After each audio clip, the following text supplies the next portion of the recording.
میں 10 لاکھ لے کر اپنی بیٹی کا نکاح آپ سے کروں گی، پھر جب آپ کی اولاد ہو جائے تب آپ اس لنگڑی کو طلاق دے کر نکال دینا۔ یہ میری ستیلی ماں کے الفاظ تھے جو پیسوں کی خاطر مجھے ایک بڈھے سے بیچ رہی تھی جسے صرف مجھ سے اولاد چاہیے تھی کیونکہ اس کی بیوی بانجھ تھی۔ میں نے سب کچھ اللہ پر چھوڑ دیا اور بڈھے سے نکاح کر کے اس کے ساتھ چلی گئی۔ پھر جب اولاد ہونے کے بعد طلاق کا وقت آیا تو میرا دماغ چکرا گیا جب اس بڈھے نے میں درد سے تڑپ رہی تھی، مجھے حاملہ ہوئے 9 ماہ گزر گئے تھے، مجھے لگتا تھا اب بچے کی ڈلیوری کا وقت آ گیا ہے، مجھ سے یہ تکلیف برداشت نہیں ہو رہی تھی، سردی سے میرا جسم کپ کپا رہا تھا، باہر سردی بھی بہت تھی اور میں بنا چادر لیے کانپتی ہوئی باہر نکلی اور ساتھ والے دروازے پر زور زور سے دستک دینے لگی۔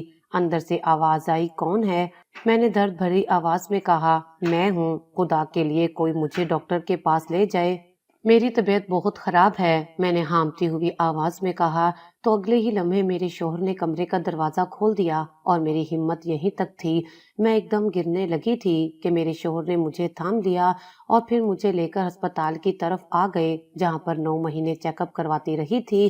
اس وقت ہسپتال میں مجھے ہاتھوں ہاتھ لیا گیا کیونکہ میرا شوہر بہت پیسے والا تھا اور اس نے میرے ایک مہنگے اسپتال میں رجسٹر کروا رکھا تھا۔ میں درد سے بے حال ہو رہی تھی، تکلیف کی وجہ سے آنکھوں سے آنسو بہنے لگے تھے۔ ڈاکٹر نے مجھے اسی وقت لیبر روم میں لے جانے کا کہا اور میری ہمت جیسے ٹوٹنے لگی تھی۔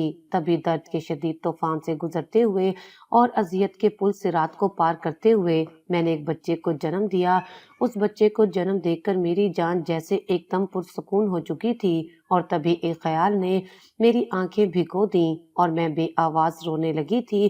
میری نگاہوں کے سامنے میری ماضی کی فلم چلنے لگی تھی، میری گزشتہ زندگی جیسے گزر رہی تھی، میں اس کے بارے میں سوچنے لگی۔ لنگڑی اور لنگڑی، مجھے ابھی سوئے ہوئے کچھ دیر ہی ہوئی تھی کہ ایک چیختی ہوئی آواز میرے کانوں سے ٹکرائی تو میں ایک دم ہڑبڑا کر اٹھ بیٹھی اور فوراً اپنے کمرے سے باہر نکل کر آ گئی۔ جی اماں، کیا بات ہے؟ میں نے کمرے سے نکلتے ہوئے اماں کو مخاطب کرتے ہوئے کہا تو اماں ایک دم میری طرف دیکھ کر بولی، تجھے کتنی بار کہا ہے کہ اس وقت سویا نہ کر، پھر بھی تو مہارانیوں کی طرح کمرے میں جا کر آرام سے لیٹ جاتی ہے، کام کی نہ کاج کی، دشمن اناج کی، تجھے پتہ بھی ہے کہ سارا کام ابھی ویسے کا ویسا پڑا ہوا ہے، ابھی کچھ دیر میں تیرا ابا بھی گھر آنے والا ہوگا تو اس کا کھانا بھی تیار کرنا ہے، اب جلدی کر، تیزی سے ہاتھ پیر چلا اور کھانا بنانا شروع کر، میں اب بھی آتی ہوں۔ اماں یہ کہہ کر گھر سے باہر چلی گئی جبکہ میں بے بسی سے انہیں دیکھتی رہ گئی کیونکہ میں جانتی تھی کہ اماں اب 2 گھنٹوں سے پہلے نہیں آئیں گی۔ ایک دم میری آنکھوں میں آنسو آ گئے تھے۔ ابھی تو آدھا گھنٹہ بھی نہیں ہوا تھا مجھے کمرے میں گئے ہوئے، سارا دن کام کر کر کے میری کمر تختہ ہو گئی تھی اور اب پھر اماں نے مجھے کاموں کی ایک فہرست تھما دی تھی اور میں اس کے علاوہ اور کیا کر سکتی تھی کہ اماں کی ہدایت کے مطابق کام کروں۔ اپنی بے بسی پر 2 آنسو بہاتے ہوئے میں باورچی خانے میں چلی آئی اور اماں کی لائی ہوئی سبزی کاٹنے لگی۔ یہ میری سگی ماں تو نہیں تھی بلکہ میری سوتیلی ماں تھی۔ میری ماں میری پیدائش کے کچھ گھنٹوں بعد ہی انتقال کر گئی تھی۔ ابا اماں سے بہت محبت کرتے تھے لیکن پھر اتنی چھوٹی بچی کو سنبھالنا دادی کے بس کا روگ نہیں تھا، اسی وجہ سے ابا نے اماں کے 40ویں کے بعد دوسری شادی کر لی۔ جب میری سوتیلی اماں بیاہ کر آئی تو میں تب چھوٹی سی 2 ماہ کی تھی۔ اس نے مجھے ماں کا پیار تو نہیں دیا لیکن جیسے جیسے میں بڑی ہوتی گئی ویسے ویسے یہ مجھ سے گھر کے ہر کام لیتی گئی۔ اس دوران دادی کا بھی انتقال ہو چکا تھا اور سوتیلی ماں کا رویہ مجھ سے کافی خراب تھا، وہ مجھے ایک لمحے کے لیے بھی سکون سے نہیں بیٹھنے دیتی تھی، ہر وقت اپنے ساتھ کاموں میں الجھائے رکھتی۔ حالانکہ میری سوتیلی ماں کے اپنے بھی 4 بچے ہو گئے تھے لیکن ان میں سے وہ کسی کو بھی کاموں کے لیے آواز نہ دیتی بلکہ وہ تو اماں کی سنتے بھی نہ تھے۔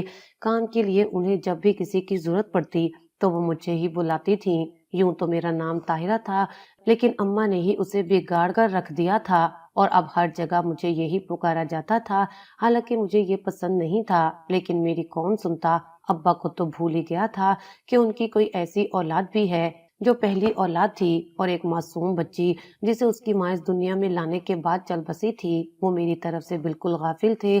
یوں تو میں خوبصورت تھی اور جوان تھی لیکن پیدائشی طور پر میرے پیر میں نقص تھا، میرا پیر پیدائشی طور پر ٹیڑھا تھا جس کی وجہ سے میں تھوڑا سا لنگڑا کر چلتی تھی اور میری سوتیلی ماں کو میرا یہ نقص ہمیشہ سکون دیتا، وہ ہمیشہ میرے اس نقص کو نشانہ بناتی میرا مذاق اڑاتی تھیں اور بہانے بہانے سے مجھے لنگڑی کہہ کر پکارتی تھیں۔ ابا کے گھر سے چلے جانے کے بعد ان کا طرز مخاطب یہی ہوتا تھا اور اماں کے اس طرح کہنے پر میرا دل خون کے آنسو روتا تھا۔ حالانکہ اسکول میں جب پڑھنے کے لیے جاتی تھی تو وہاں بھی بچیاں میرا مذاق اڑاتی اور مجھے لنگڑی کہہ کر مخاطب کرتی تھیں، لیکن میں ان کی باتوں پر توجہ نہیں دیتی تھی کیونکہ وہ کم عقل تھیں، نادان تھیں، اللہ کی بنائی ہوئی چیز میں نقص نکالتی تھیں۔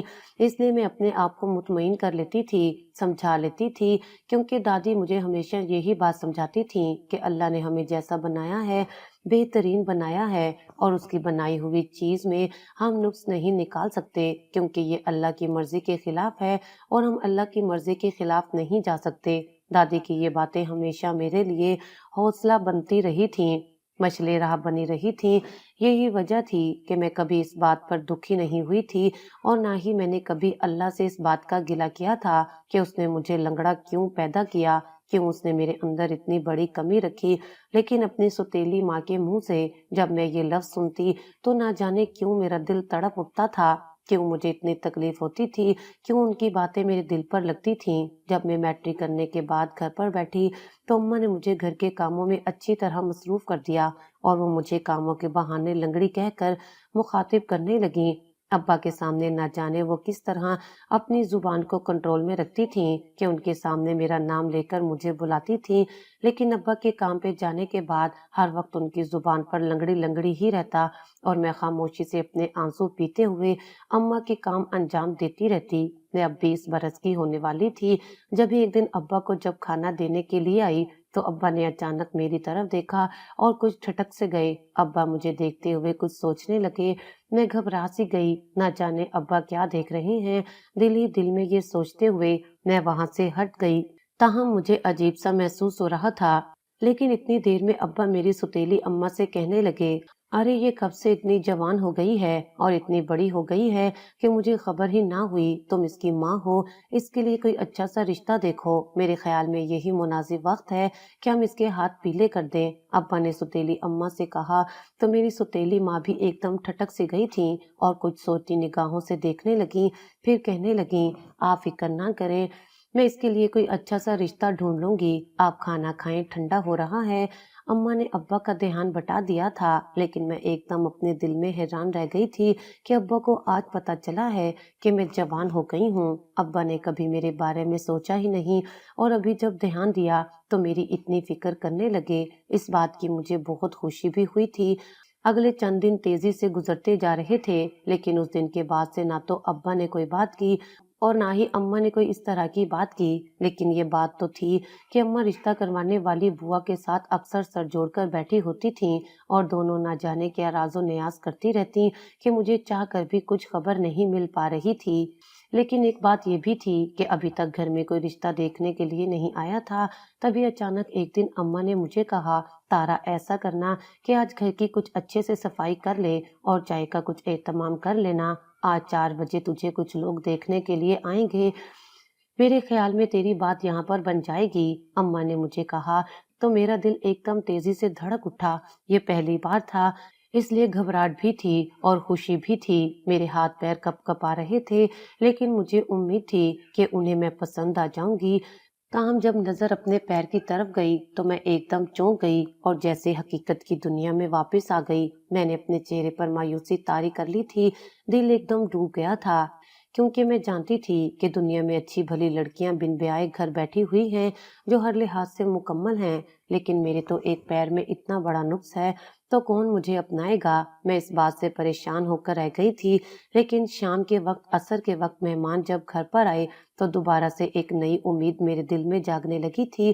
فطری طور پر لڑکی ہونے کے ناطے میرے جذبات بدل رہے تھے اور نئے نئے انداز اپنا رہے تھے۔ یوں لگنے لگا تھا کہ جیسے میری منزل مجھے مل جائے گی۔ میں چائے اور اس کے لوازمات اٹھا کر جیسے ہی بیٹھک میں داخل ہوئی تو ایک لمحے کے لیے میرا اعتماد خراب ہو گیا۔ ہلکے سے ہاتھ سے برتن جھٹک اٹھے تھے، تبھی اماں نے تیزی سے آگے بڑھ کر ٹرے پکڑ کر میز پر رکھ دیا اور میں گھبرائے ہوئے انداز میں لنگڑاتے ہوئے چل کر ایک کرسی پر بیٹھ گئی۔ میرے آنے کے بعد ایک معنی خیز سی خاموشی پورے کمرے میں گونجنے لگی تھی۔ میں بہت کنفیوز ہو رہی تھی جب مہمانوں میں سے کسی نے میرے پیر کے نقص کے بارے میں پوچھا تو میری سوتیلی ماں بتانے لگی کہ پیدائشی طور پر ہی نقص ہے، اسی وجہ سے اس کا علاج نہیں ہو سکا۔ اس کے بعد وہاں پر خاموشی طاری رہی، جبکہ لڑکی کی ماں کہنے لگی کہ میرے بیٹے کو ایک خوبصورت لڑکی تو چاہیے، لیکن وہ کبھی بھی لنگڑی بیوی قبول نہیں کرے گا، اس لیے میری طرف سے معذرت ہے۔ یہ کہہ کر وہ لوگ بنا کچھ کھائے پیے وہاں سے اٹھ کر چلے گئے۔ مجھے ایک دم بے حد ذلت کا احساس ہوا اور میری آنکھوں میں آنسو بھر آئے۔ میں چپ چاپ اٹھی اور ٹرے اٹھا کر دوبارہ کچن میں لے آئی اور بے آواز آنسوؤں کے ساتھ رونے لگی۔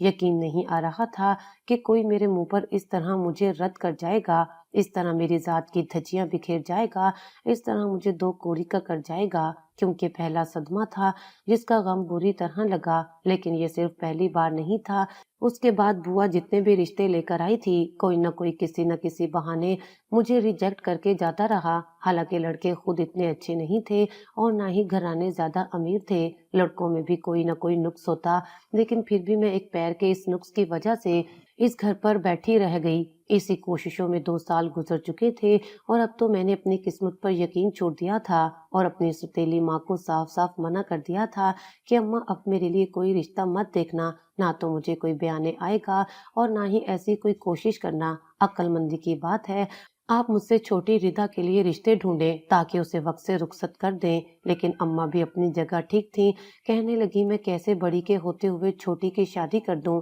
تیرا باپ تو مجھے جینے نہیں دے گا، وہ ساری زندگی مجھے یہی تانا دیتا رہے گا کہ میں سوتیلی تھی، اسی وجہ سے تیرا رشتہ طے نہیں کیا۔ لیکن تو فکر نہ کر، کوئی نہ کوئی رشتہ مل ہی جائے گا۔ اماں کی امید ابھی بھی باقی تھی۔ میں نے بے حد حیرت سے ان کے چہرے کی طرف دیکھا اور سوچا، لیکن مجھے نہیں معلوم تھا کہ اب اماں کے دل میں کیا چل رہا ہے۔ اگر مجھے پہلے اس بات کی خبر ہو جاتی تو میں انہیں فوراً منع کر دیتی۔ کچھ دن سہولت سے گزر گئے تھے، میں نے تو اب ہر امید چھوڑ دی تھی۔ ابا بھی میرے رشتے کے حوالے سے پریشان تھے اور اماں کو اکثر کہتے رہتے، جس پہ اماں کبھی تو چڑ جاتی اور کبھی بس سر ہلا دیتی۔ جبھی ایک دن پھر سے بوا گھر پر آئی اور اماں کے ساتھ کمرے میں بند ہو کر کافی دیر تک بات چیت کرتی رہی۔ مجھے تو اب اس معاملے میں کوئی دلچسپی نہیں رہی تھی، کیونکہ میں پہلے ہی ہر رشتے کا انجام جانتی تھی۔ مجھے خبر تھی کہ اب کی بار بھی انکار ہوگا، اس لیے میں نے کوئی امید نہیں پالی، کوئی توقع نہیں باندھی۔ لیکن بوا کے جانے کے بعد اماں کا چہرہ بہت بکھلایا ہوا تھا اور وہ میرے پاس آئیں اور کہنے لگیں کہ میں نے تجھے کہا تھا نا کہ کوئی نہ کوئی رشتہ مل جائے گا، اور اب تیری پسند اور معیار کے مطابق رشتہ مل چکا ہے۔ رشتہ بہت بڑے گھر سے آیا ہے، لڑکا بہت امیر ہے اور انہیں تیری ٹانگ کے نقص پر کوئی اعتراض بھی نہیں ہے۔ اماں کی بات سن کر میں بے حد حیران رہ گئی اور حیرت سے ان کی طرف دیکھ کر پوچھا، اگر انہیں میری ٹانگ کے نقص پر اعتراض نہیں ہے، لڑکا بھی امیر گھر سے ہے، تو پھر آخر لڑکے میں ایسی کیا کمی ہے کہ وہ مجھ سے شادی کر رہا ہے؟ جبکہ میری بات سن کر اماں نے ایک دم نظریں چرا لیں اور کہنے لگیں، یہ تیرے سوچنے کی باتیں نہیں ہیں، ہم تیرے بڑے ابھی زندہ ہیں، میں تیرے باپ سے بات کروں گی اور مجھے پوری امید ہے کہ یہ رشتہ طے ہو جائے گا۔ میں نے محسوس کیا تھا کہ اماں نے اپنا دامن صاف بچا لیا تھا، لیکن نہ جانے کیوں میں ٹھٹک سی گئی تھی اور مجھے عجیب عجیب سے خیالات آ رہے تھے۔ تبھی 2 دنوں میں اماں نے اس رشتے کو بھی پکا کر دیا، حالانکہ وہاں سے مجھے دیکھنے کے لیے کوئی بھی نہیں آیا تھا اور میں اس معاملے میں بے حد حیران رہ گئی تھی کہ کوئی دیکھنے بھی نہیں آیا اور رشتہ بھی طے ہو گیا۔ آخر یہ کیا ماجرا ہے؟ آخر اماں کیا چھپا رہی ہیں؟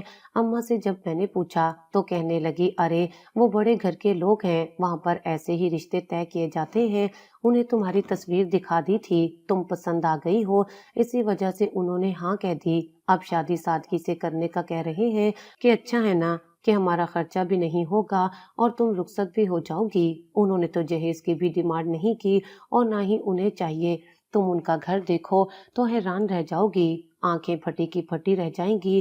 اماں مجھے باتوں میں الجھانے لگیں، لیکن نہ جانے کیوں میں اندر ہی اندر وسوسوں کا شکار ہو رہی تھی اور مجھے صاف لگ رہا تھا کہ اماں کچھ چھپا رہی ہیں۔ یہ رشتے طے ہونے کے 2 دن بعد کی بات ہے، جب ایک دن ہمارے دروازے کے آگے ایک بڑی سی گاڑی آ کر رکی اور اس میں سے ایک خوبصورت عورت باہر نکلی۔ اس کا انداز بہت ماڈرن تھا، اس نے بہت خوبصورت لباس پہن رکھا تھا اور اس کے ساتھ ایک ملازمہ بھی تھی جس نے اپنے ہاتھوں میں ایک بڑا سا تھال تھام رکھا تھا۔ وہ سیدھی اماں کے پاس آئی اور کہنے لگی، وقار نے یہ سارا سامان اپنی ہونے والی دلہن کے لیے بھجوایا ہے،